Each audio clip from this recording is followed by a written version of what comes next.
Good morning बच्चों। आज हम लोग वाटिका वाटिका पार्ट 10 ईमानदारी की पौध इसके विषय में पढ़ेंगे।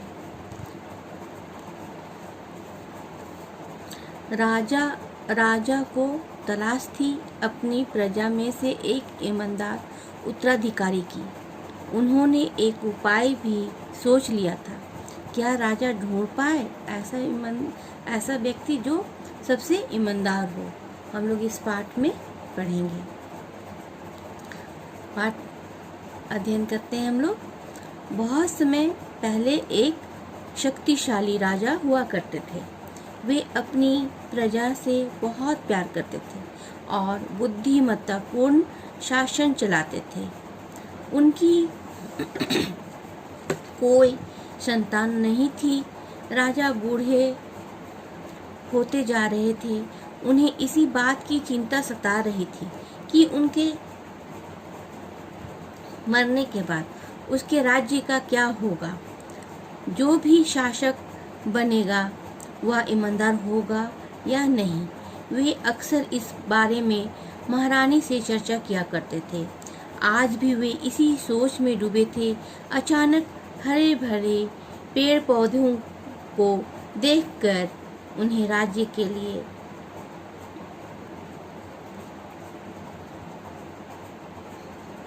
एक योग्य शासक चुनने की युक्ति सूझी। यहाँ पर हम लोग समझेंगे कि राजा बहुत समय पहले की एक बात है। शक्तिशाली राजा हुआ करते थे और वे अपने प्रजा से वो बहुत प्यार करते थे और वो बहुत ही बुद्धि से अपनी शासन चलाते थे। पर दुख की बात यह था कि उसके कोई भी संतान नहीं थे। राजा बूढ़े हो चुके थे और इसी बात की चिंता राजा को सताए जा रही थी कि उसके मरने के बाद में राजा का क्या होगा। जो भी शासक बनेगा वो ईमानदार होगा या नहीं। और इसी वे अक्सर इस दुखी में और सोच विचार में वे डूबे रहते थे। ये अचानक एक दिन हरे भरे पेड़ पौधों को देखकर राजा के लिए उन्हें राज्य के लिए एक योग्य शासक चुनने की युक्ति सूझी। यहाँ पर जैसे कि आप अपनी तस्वीर में देख रहे हैं, आपके पाठ की तस्वीर में, महारानी, मैं सोच रहा हूँ कि मैं प्रजा में से ही मैं अपनी उत्तराधिकारी चुनूं। उसके लिए मैंने एक उपाय भी सोच लिया है। यह तो बहुत नेक विचार है महाराज, रानी बोलती है। अब हम लोग आगे पढ़ेंगे। अगले दिन राज्य में घोषणा कर दी जाती है कि राजा अपने उत्तराधिकारी का चुनाव करना चाहते हैं। जो कोई भी इसमें भाग लेना चाहता है वह आने वाले सोमवार को दरबार में उपस्थित हो जाए। और इस प्रकार राजा रानी जो है आपस में विचार विमर्श करके अगले ही दिन राज्य में घोषणा कर देते हैं कि राज्य का अपने उत्तराधिकारी का चुनाव करना चाहती है और इसमें जो कोई भी भाग लेना चाहते हैं वे आने वाले सोमवार को दरबार में उपस्थित हो जाएं। सोमवार का दिन है। आप सभी जानते हैं कि मैंने आपको यहाँ क्यों बुलाया है? राजा बोल रहे हैं। जी महाराज, आप राज्य के लिए एक योग्य उत्तराधिकारी का चुनाव करना चाहते हैं। राजा एक एक करके लोगों के बीच कुछ बीज देते हैं और एक साल बाद पौधों के साथ आने के लिए कहते हैं। और यहाँ पर राजा जो है दरबार में सारे लोग इकट्ठे हो गए हैं और राजा उन्हें बोलता है कि आप लोगों को मालूम है ना कि मैं यहाँ क्यों बुलाया हूँ। और इस प्रकार राजा एक एक करके लोगों को कुछ बीज देते हैं और उसे पौधे के साथ एक साल के बाद आने के लिए कहते हैं। इन बीजों को गमले में बोएं।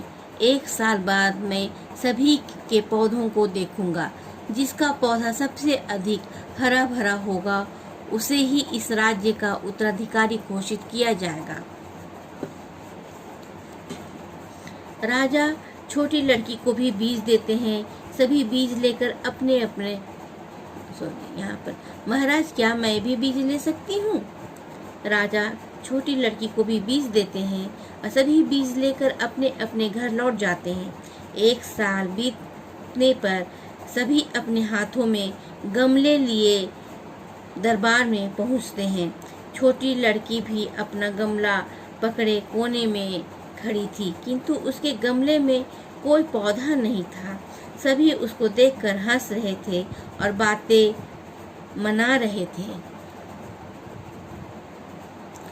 भी बना रहे थे। 1 साल बीत जाता है। सभी लोग राजा के दरबार में अपने अपने गमले में पौधे लिए हुए सभी कोई उपस्थित होते हैं। और उस बीच जो छोटी लड़की को बीज मिला था वो जो है वो एक गमले में को लेकर के वो दरबार में उपस्थित होती है, परंतु उस गमले में पौधा नहीं है। सभी लोग उसको देख करके हंस रहे हैं और उसके लिए बातें भी बना रहे हैं। राजा ने सभी का स्वागत किया, सभी की सुंदर सुंदर पौधों की प्रशंसा की। तभी उसकी नज़र कोने में खड़ी उस छोटी लड़की पर गई। उसका खाली गमला और उदास चेहरा देखकर राजा के ओठों पर हल्की सी मुस्कान फैल गई। उन्होंने उस लड़की को आगे आने का संकेत दिया।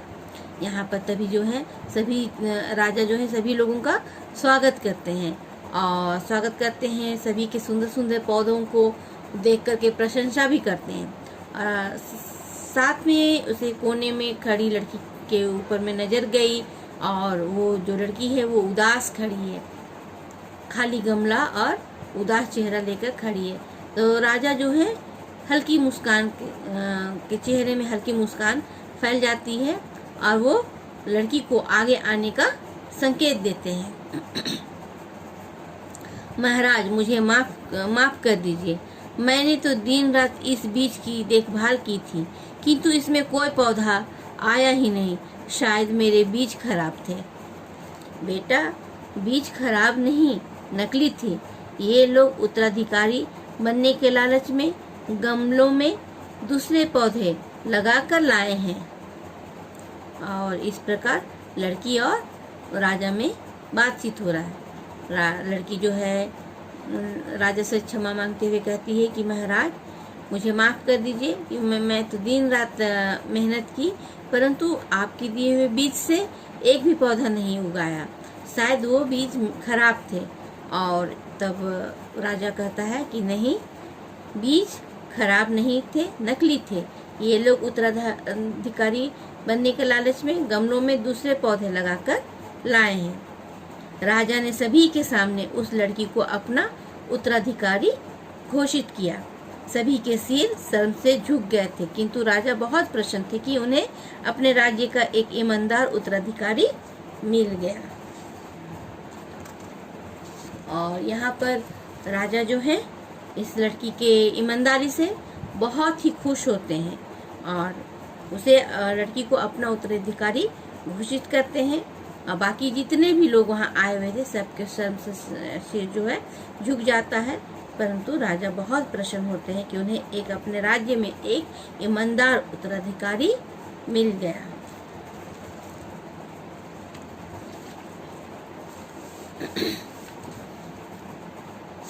यहाँ पर देखिए कुछ आपके पाठ में शब्दार्थ दिए गए हैं। ये शब्दार्थ को आप लोग अपनी हिंदी कॉपी में लिखेंगे। मौखिक प्रश्न, उत्तर दीजिए। राजा की कितनी संतानें थीं?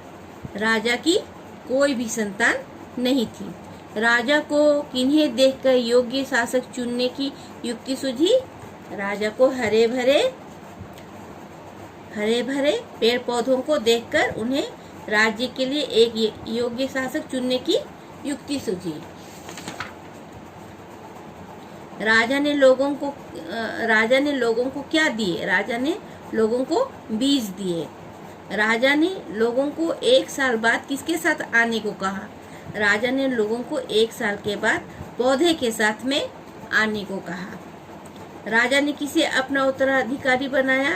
राजा ने एक छोटी लड़की को अपना उत्तराधिकारी बनाया।